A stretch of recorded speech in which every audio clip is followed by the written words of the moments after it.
जब सुनी कि विठल दास जी के साथ सौराष्ट्र में कुछ ऐसी घटना हुई, कहते महाप्रभु जी विठल दास जी को पत्र लिखते लिखते प्रिया जी से बात करने लगे। हे ब्रज नव तरुणी कदम्ब चूड़ामणि श्री राधे, तिहारे स्थापे गुरु मार्ग विषय अविश्वास अज्ञानी को होता है। एक प्रकार से जैसे मानो प्रिया जी को हित सजनी आज्ञा दे रही है, विठल दास को अहो सींचनो, इसका ध्यान तुमको रखना है, ये तुम्हारे द्वारा स्थापित मार्ग है, ये गुरु मार्ग है, इस मार्ग की अधिष्ठात्री आप हैं, इस मार्ग की परमाचार्य आप हैं, इस मार्ग पर चलने वाले का ध्यान आपको रखना है।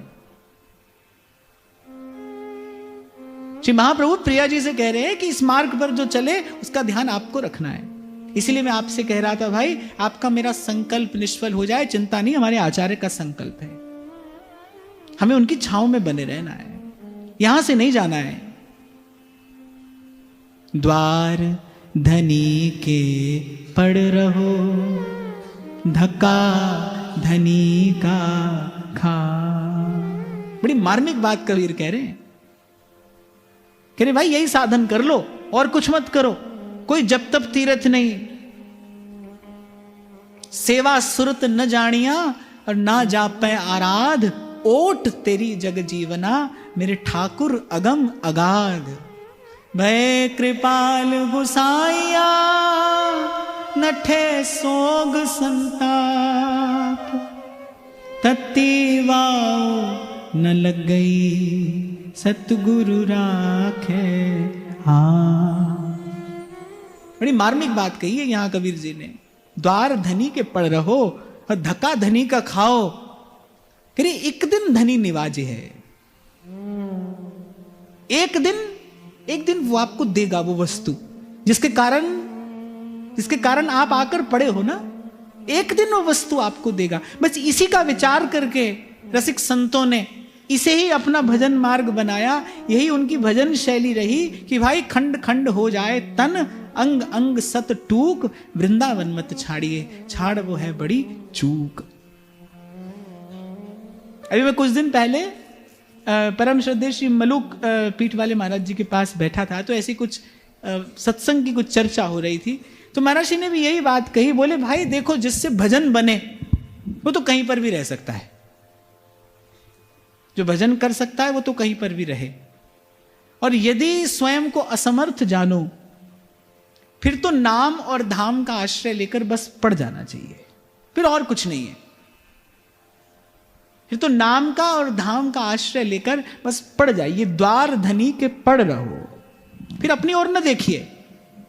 और कल जैसे मैं आपको कह रहा था ना कि भाई जैसे द्वार खटखटाते रहिए, कभी खुलेगा कभी खुलेगा। और श्वास श्वास में नाम जपना ही द्वार खटखटाना है। श्वास श्वास में नाम जपिए, यही द्वार खटखटाना है। एक दिन खुलेगा, एक दिन वो कृपा का द्वार खुलेगा, एक दिन अवतरित होगी वहां से वो कृपा, जिसको पाकर जीवन धन्य हो जाएगा, निहाल हो जाएगा। और फिर यहां के संतों ने तो ऊंचे स्वर में गाया, अली किशोरी जाए कहां,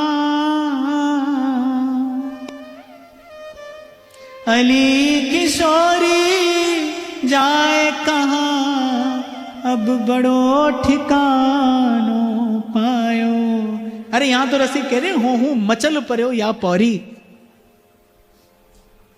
मुख निरखो रहो ने, लाडली हम दीन हैं, हम दीन हैं, कृपा सिंधु में जिए वो मीन है। तो एक ही बात का आश्रय है भाई, आपकी कृपा, आपकी कृपा, आपकी कृपा, केवल आपकी कृपा। यत्त नाम स्फुरति महिमाएश वृंदावनस्य, लाडली हम तो तुम्हारे दास हैं, और रहना चाहते बस पास हैं। और जैसा मैं आपको निवेदन कर रहा हूं ना, महाप्रभु सुधानिधि में कहते प्रिया जी के लिए निज जन परमोदार वात्सल्य सीमा। इस भाव का बार बार चिंतन करना चाहिए। कैसी है हमारी प्रिया जी?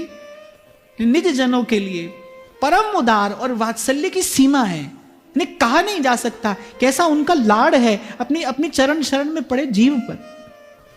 कैसी उनकी करुणा है, कैसी उनकी कृपा है, कहा नहीं जा सकता। चिंतामणि प्रणमताम, प्रणाम करने वाले के लिए वो चिंतामणि है। करुणामयी कृपामयी मेरी दयामयी राधे। यहां तो श्री जी के स्वभाव का आश्रय लेकर ही रसिक जन पढ़े, चिंतामणि प्रणमताम। श्री जी के स्वभाव का भरोसा है। श्री प्रिया जी का स्वभाव ऐसा है। ठाकुर जी तो अनुग्रह भी करते हैं, निग्रह भी करते हैं, वो तो कृपा भी करते हैं, वो दंड भी देते हैं, यद्यपि दंड भी कृपा ही है।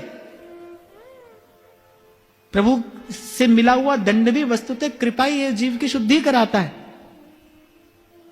पर श्री जी तो केवल अनुग्रह करते हैं। अवंद प्रेमांकश्लत सकल निर्बंध हृदयम